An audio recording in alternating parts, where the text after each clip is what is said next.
It's me, your favorite league content creator, and probably your least favorite opponent, because when we meet head to head, I'm gonna whip that shit.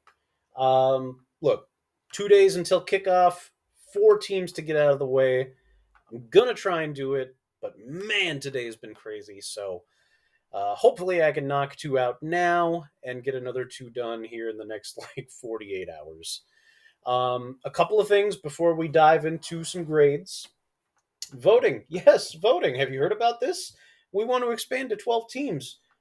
Three people are down with that idea. Seven people I haven't heard from. Look, maybe you're totally lukewarm on it. Maybe you're indifferent. Maybe you're fine with it. The biggest thing, I just want you to feel like you have the ability to get your word in edgewise, okay? It's not my league. It's not Carl's league. It sure as shit ain't Ryan's league. It's our league. We're all in this together. So if you're not feeling it, just let me know. I'm cool with that. But yeah, please vote. We're going to do it by the end of League One. We're going to shut it down. So if we shut it down today, the yeses have it. There's that. Another fun news note. The trade window is open, and Joe wants to get rid of Lamar Jackson. So here's what I'm thinking. If you're the Brandon Cooks owner, you go ahead and send Brandon Cooks straight up for Lamar Jackson. He might go with that. If you're the Deuce Vaughn owner, you could probably offer that straight up, and he'll take it. So a couple of options for you guys out there. Take a look at it. Um, that's the Lamar Jackson trade snafu. And then the last one, holdouts. We've got like three holdouts, and yes, they're even impacting our league. Um, Brent has Chris Jones. Chris Jones wants like 10 million more dollars. Um, I believe he has until tomorrow to practice to make it for League One or Week One. But again, that was the word like 2 days ago, and $10 million is a bridge to gap for sure. The other holdout, Nick Bosa, no one knows anything, and I haven't heard any news. So Nick Bosa is still a no-show. Conveniently enough, Jonathan Taylor also on that guy's team. That guy being Ryan. Jonathan Taylor, they just opted to put him on PUP. Still going to have a contract issue to deal with, but feels like kind of a kick the can down the road type maneuver by the Colts. Ryan kind of in the hurt bag with two of his main contributors holding out. And just to put it out there, having Bosa on the IR right now feels a little bit like cheating. I'm just saying, okay? We know he's not hurt. So I don't know how he's sitting on the IR, but anyway, I'm going to dive into grades. I want to get into the grades. We're going to look at two. We're going to look at the GOATs. We're going to look at Chitty Pits. The GOATs, of course, Matt's squad, have leapfrogged Chitty Pits in the ESPN projections into fifth place.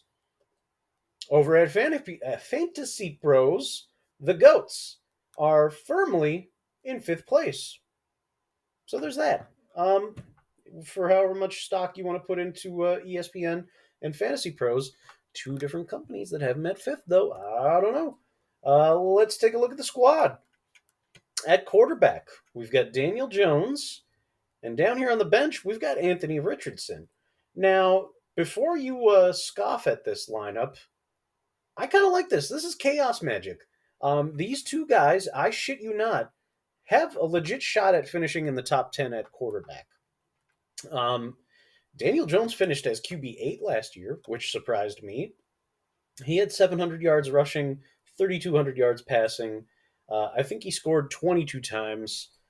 So that's kind of the low hurdle that you have to reach to finish in the top 10 at QB. Anthony Richardson, there's a lot of hot talk that he could have 1,000 yards rushing fairly easily. Pair that with a Justin Fields-esque passing campaign. I think Fields had like 2,300 yards passing last year. That's not shit. Richardson could totally be that guy. So, yeah, it's risky. It's kind of a wild play, but it's ballsy. I like it. I'll give it a C just because we know that one of these guys will finish in the top 10. probably Daniel Jones. He's gonna continue to progress in that offense. But yeah, it's kind of a cool. I'm a little bit taken aback by it. Nice work, very nice work. Um, Running back, we've got Derrick Henry and J.K. Dobbins. We have to go down a bit to the bench to find Donta Foreman, Chuba Hubbard, and Elijah Mitchell. Now, the top two guys, I'm pretty cool with. There's a lot been made about Derrick Henry's age and possibly health. Um, until Derrick Henry shows you that he's going to slow down, I guess you have to see it to believe it, right? So the dude's a horse. I'm sure he's a lock to finish as a top 10 running back, regardless if he slows down or not. So you got to feel okay with that. J.K. Dobbins is 2 years removed from his knee tear a couple of years ago. Should have put that behind him. He was banged up a little bit last year when he tried to come back from that injury, but in a retooled Baltimore offense, I think he could find the end zone double digit times no problem. I like J.K. Dobbins this year. On the bench, though, this is where things get pretty murky. Foreman and Hubbard feel like true handcuffs, where it's going to take an injury to either Miles Sanders or Khalil Herbert for these guys to get much playing time. Mitchell will get snaps, but they're not going to be the sexy, score you a lot of points snaps. They're going to be handoffs in between the 20s, and probably not much to speak of for touchdowns. So I give the running back group a D overall. I think it could be improved on, even if you found some more young depth behind these guys that would offer you a little bit more upside. Wide receiver, though, he makes up for it big time. We've got Stephon Diggs, Keenan Allen, Mike Williams, Drake London, Christian Kirk. We've got Jordan Addison, Darnell Mooney, and Nico Collins. This group is a total smash for me. This is like top three, maybe top four group of wide receivers. Diggs was the wide receiver one per game prior to Josh Allen getting hurt. Yes, better than Justin Jefferson, better than Jamar Chase. Uh, I think Cooper Cup was nipping at his heels, but it was legitimately like 8.5 catches, over 100 yards, and a touchdown per game before Josh Allen's injury. So yeah, no way that he doesn't continue that crazy pace when Allen is healthy coming out of the gate here. Keenan Allen, another guy, when he came back from injury, yeah, he's old. Yeah, it's not exciting, but Keenan Allen was like a wide receiver five per game once he came back healthy. So, yeah, I would have no problem believing, a wide receiver 10 pace is possible for him. Williams, a little bit of a question whether he's healthy or not, but when he's healthy, he does produce. Drake London, a guy with all world talent, just maybe his offense is going to hold him back, but he should be the number one target there. Christian Kirk maybe plays Batman or Robin to Calvin Ridley's Batman, but another player that had a great year and wouldn't expect to change things too drastically there. And then down on the bench, big upside for Addison, number two across from Justin Jefferson. Mooney has upside as the number two to DJ Moore. He should be healthy, and maybe he could get on the same page with Justin Fields. Uh, and then Nico Collins, again, a guy who's going to be the wide receiver one, pretty much unquestioned in the Texans offense. So there's upside there, but even at the top is super strong. So for me, it's like a B plus group at wide receiver. I really like it. Tight end, A plus, no notes. Oh wait, Travis Kelsey did just have like a knee hyper extension, I think is what I heard today. Um, anyway, we'll see what happens. I mean, if you're missing Travis Kelsey for a week or two, yeah, that sucks. It's not going to tank your team. You might need to find an emergency backup. But yeah, Travis Kelsey, rest of the season, I don't see a reason he can't bounce back from that fairly quickly. That brings us on to the defense. Now, D line, we've got Jonathan Allen, Christian Wilkins, and Jeffrey Simmons. Now, if you didn't notice that right away, yeah, these guys are all D tackles. Now you might think that's a negative. That's not a negative. These guys, they're dogs. And I'll probably find a gif of that kid saying dogs. This guy finished as DT1. Wait, no, this guy finished as DT1. This guy finished as DT2. This guy was hurt part of the year, but this year, no reason to believe he won't finish as like a top five DT. Um, these guys absolutely get after it. Wilkins had 200 points. Jonathan Allen had 190. Um, Even missing a handful of games, Jeffrey Simmons had like 146. Um, you'd like to maybe see a true pass rusher in that group just to give you a little bit safer of a floor of like, 10 sack upside. But look, these guys, they're great. I got nothing wrong with it. It's another kind of ballsy, chaotic take. So there you go. How about a B minus? Linebacker. We've got Bobby Wagner, Matt Milano, who is very handsome, very consistent. We've also got Eric Kendricks, TJ Edwards, and Cody Barton. Way down here, Drew Tranquil's feeling lonely. He's hanging out. Look, the only good thing about watching Rams football last year was Bobby Wagner. Um, I think he had a chip on his shoulder when the Seahawks let him go. Played like a man on fire. He's back with the Seahawks, and now I fully believe he's going to continue to ball out just to say, see, look what you missed out on. Um, Dude is going to be incredible. Matt Milano, on top of being incredibly handsome, he is incredibly consistent. He's going to finish as a top 12, maybe top 10 linebacker. He's the only linebacker of note in Buffalo. TJ Edwards, the Bears have retooled their defense. They made signing TJ Edwards a big piece of that. He's going to get a lot of playing time. He'll split some time with Tremaine Edmonds, but still, super consistent, high tackle rate for him. Kendricks might be getting a little bit older, might slip and lose a little bit of playing time to a kid that they just drafted in LA, but super safe and consistent for the first half of the year anyway. Cody Barton is beating out Jamin Davis for a linebacker one snaps in Washington. So he also had a great year in Seattle last year. I think he could build off of that no problem. Drew Tranquil right now is kind of like the odd man out in the Kansas City linebacking group, but he's going to get snaps. So there's that. Look, this is another solid B tier squad. I've really got no problem with it. The only issue is going to be, maybe a couple of these guys splitting time won't fully max your value there, but yeah, a really good squad. And then lastly, we are on to the defensive backs. We've got Jaquan Brisket and Jesse Bates. Um, Look, Brisker is such a talented dude. He lined up all over the field last year. He literally took snaps on the D line last year. Um, like I mentioned before when talking about Edwards, Chicago retooled that defense to hopefully allow a guy like Brisker to play in his actual position where he's, better suited. Um, he finished as DB10 last year. He'll build off of that. He'll move into the single digits. Jesse Bates, on the other hand, crusty old vet who's going to play a deep safety role in Atlanta. I don't love it. You could improve on that. So I'll give it a C based on the strength of Brister. So fix that up. Um, all said and done, this averages out to a C. Again, really good in spots, but like running back depth and DB kind of pull you down to earth a little bit. Fix those up, and you could be looking much, much better. Now, let's keep moving. We're going to shift focus and take a look at Walker's team.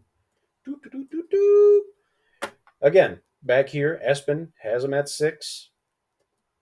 Out here, Fantasy Pros has him at 6. Wouldn't you know it? I believe these guys also face off next week in fantasy, so that could be fun. Good for them.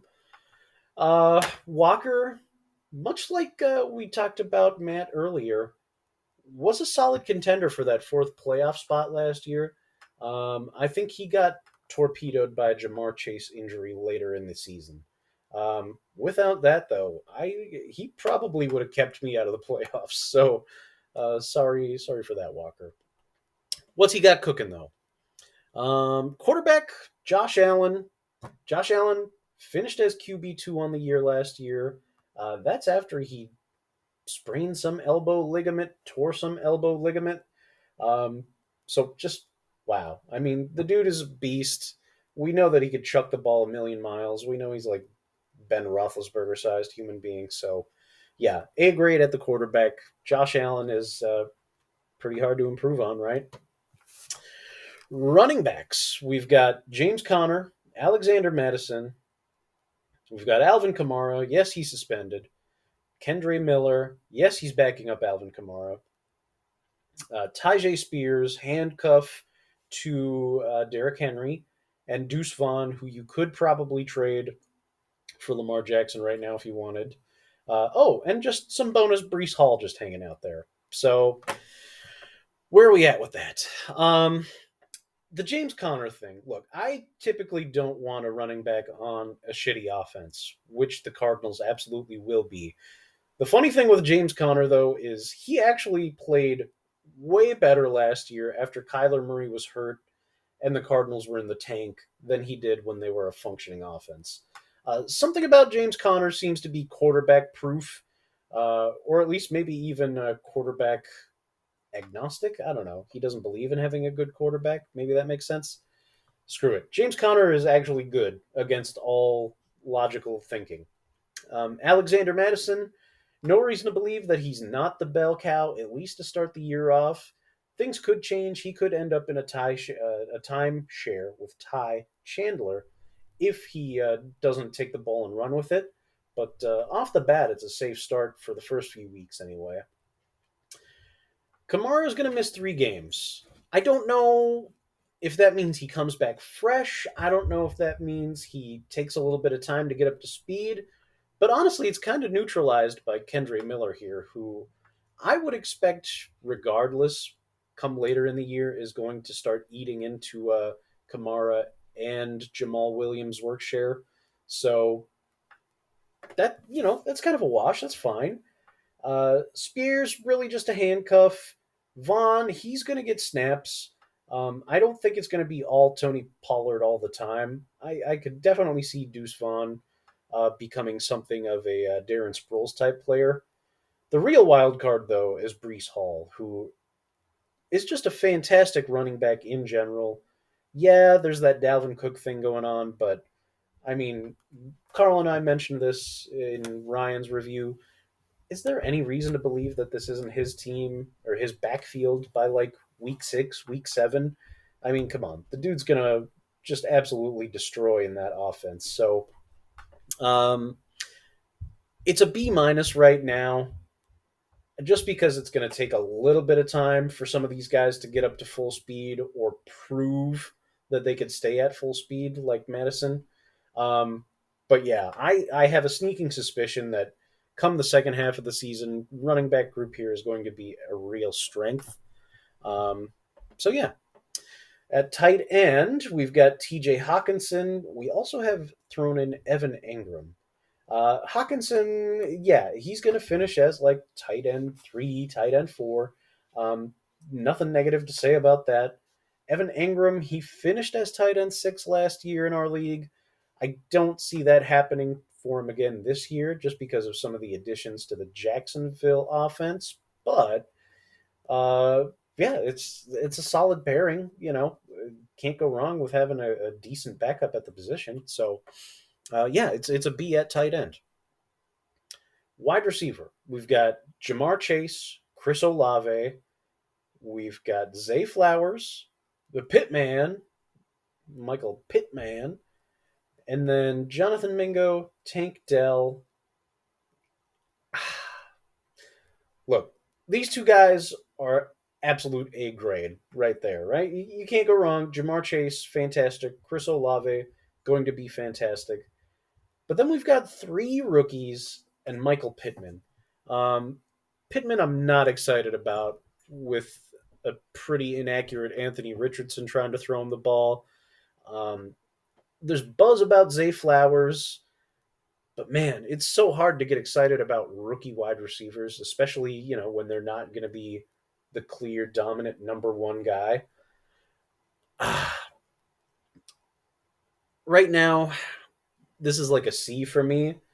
Um, it's just a little too murky in the depth behind it. And flex some of those running backs. They'll make up for some of the gaps that you're going to have. Like Zay Flowers could come on strong later in the year. Uh, Even a guy like Jonathan Mingo could come on strong later in the year. But yeah, it's just hard to be excited about relying on three rookies as your depth there. So it's a C right now. I'd upgrade the depth if I could. D line, TJ Watt, Jalen Phillips. We've got Zaven Collins and Deron Payne. These two guys right here, though, man, that's just a chef's kiss. Will TJ Watt miss some time? Probably, maybe.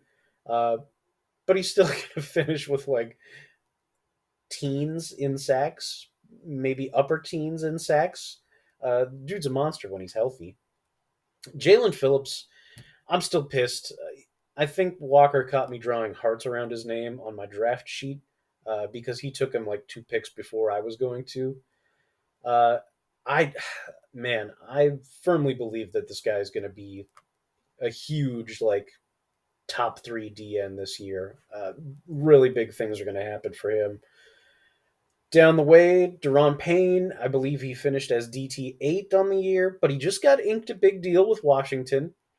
They've got a really great defensive front around him, so he could absolutely make some plays from the D tackle position.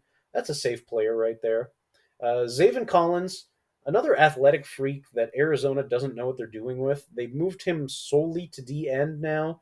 I wouldn't be surprised if they trade him at some point this season just because they're tanking. But Zaven Collins a good player in a shitty position, but he's still got a lot of talent. Who knows? Maybe he even ends up just basically playing linebacker anyway. Um, anyway, it's a C plus group. No, actually, it's a B group. It's a B group. These two guys here overcome just about anything that happens down here. So, yeah, B group for the D line. Linebackers: Patrick Queen, Devondre Campbell, Caden Ellis, David Long. Man, okay. Let me tell you, this is Patrick Queen. So the Ravens traded for Roquan Smith, and you would think that would be the end of the line for Patrick Queen. But in the 5 or 6 games immediately after they picked up Roquan Smith, Patrick Queen put up consecutive double-digit games. The dude seems to have gotten better with Roquan Smith alongside of him, rather than giving up all the playing time to Roquan Smith. So, uh, Patrick Queen is solid. There's really nothing wrong with it as long as he continues to share snaps back alongside Roquan. It's a good play. Devondre Campbell is like super boom bust. He had like a 34-point game last year. He also hurt his knee last year and missed like 5 games. Another deal where he's going to be playing alongside Quay Walker. If he wears the green dot, that's a really good thing for him because he'll be, much more focused on tackles. If Walker's wearing the green dot, I don't love it as much, but he should be a safe play at linebacker. Down here, though, Caden Ellis and David Long, another two guys that I would be super excited about having. Caden Ellis keeps the same D coordinator he had last year in New Orleans when he racked up like 8 sacks. Atlanta also doesn't have a D line in front of them. So I have every reason to believe that Caden Ellis is just going to be a pure blitzer from the linebacker position and could be another guy that puts up like 10 sacks as a linebacker. That's a really good play right there. David Long, he's been a super solid linebacker in Tennessee. He's just had issues staying healthy. Now he's in Miami with probably one of the top 5 fronts in the league in front of him. This dude could feast if he could stay healthy. So, again, some really solid guys, maybe a couple wild cards there that are banking on some things bouncing their way. Um, I'd call it a C plus group with room for optimism with Ellis and Long. Lastly, we'll get to the DBs. We've got Hufanga, who is very exciting just to yell his name out. Uh, Adoree Jackson and Jeremy Chin. Oh, and Reek Woolen. Reek Woolen. Okay, so Hafunga and Reek. These are two guys I really like. Hafunga finished as DB3 last year, and the funny thing about that is, in the back end of the season, after the bye week, he had like 5 single-digit point games, and yet he still finished as the DB3. I think with a full year to prep as a starter, this dude's absolutely going to explode at safety. So Hafunga is fantastic. Reek, it says corner. Uh, he played kind of that Joker role that Pete Carroll made really popular a few years ago. Um, Now the defensive back room is super crowded. They got Jamal Adams healthy. They brought in Julian Love. I don't know if Reek will keep that same kind of alignment or not, but he's a really interesting player. So there's definitely reason to be positive, see things positively. Whatever. The other two guys, Jackson and Chin, not doing it for me. ESPN's really projecting big things for this guy. I don't know where in the world they came up with this number, but I think they have him projected for like 180 points on the year. That's insane. Not happening. Chin, he had a huge rookie year a couple of years ago. Last year, he had to kind of move around a little bit more in the formation. Didn't have as great of a year. This year, they've come out and said he's their nickel corner.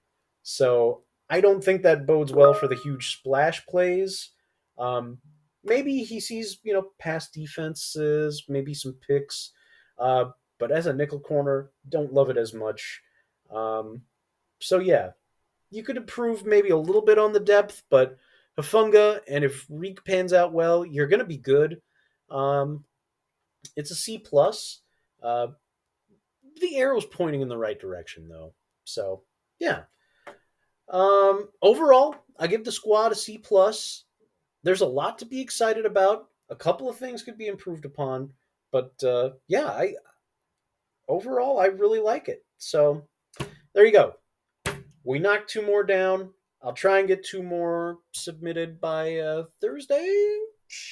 But yeah, thanks for checking it out. We'll catch you guys later.